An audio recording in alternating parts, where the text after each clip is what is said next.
my first year. About 7 months into it now, something like that. Since September, mid-September, and it's late February, almost March. It'll be March tomorrow, 25. One of the things I learned about driving bus is, well, there's a bunch of different things, but I'm starting to realize why my school bus driver did certain things, like ducking, looking around the mirrors like that, just trying to, just looking around the mirrors. So, I'm noticing myself doing, copying my bus driver a lot, my old bus driver a lot.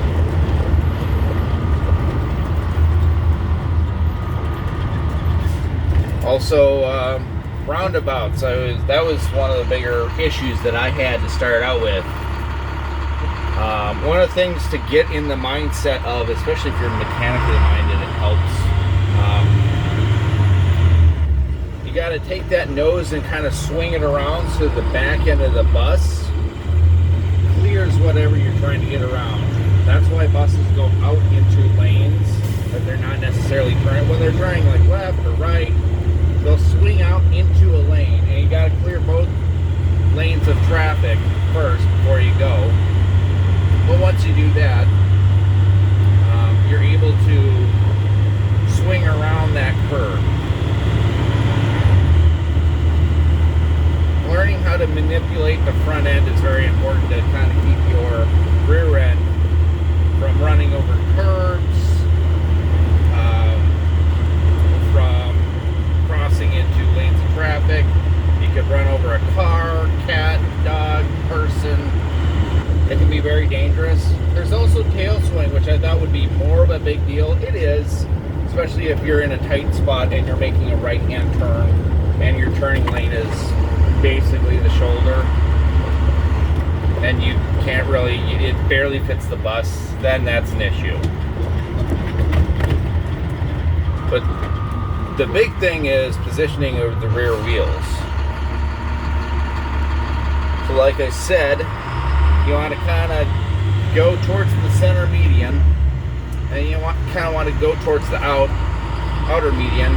These cross view mirrors are amazing for seeing where the front of my bus is. I absolutely love them, to the extent that if I were to either get if I were to drive a box truck or something like that through an inner city, I definitely want at least one on the passenger side.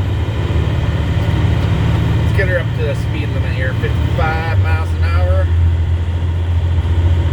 There we are, right there. Cruise control. There we go.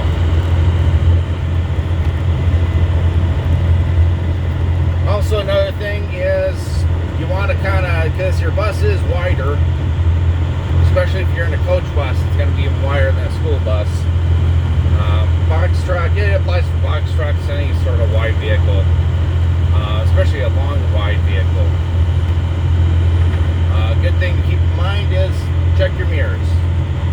See where the lines are at compared to your rear wheels in the body of the bus or vehicle you're driving to see if you're in the center of the lane.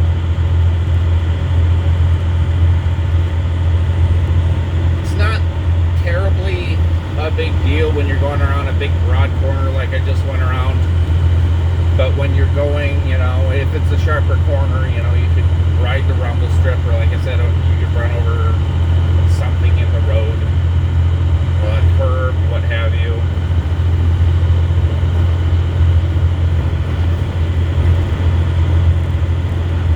One of the things that's annoyed me the most about being a bus driver is the bus chutes. People, I don't know if they forget, never really learned, or don't care, but a lot of the times in the bus chutes, people will not, they'll kind of just pull into a lane, and the lane, they're parked, diagonally so you can pull out without having to back up at all. But people just, for whatever reason,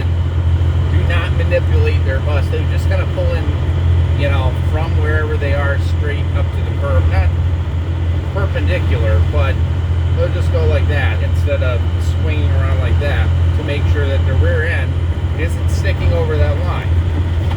And people will do that, especially in the morning at one of the schools I go to, and they'll have their butt sticking out over the line,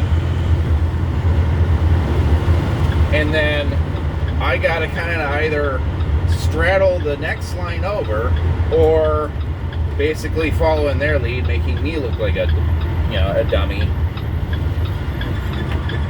And then there's a potential for tail swing, taking out mirrors and stuff like that, especially if it's a tighter parking lot, which this one isn't.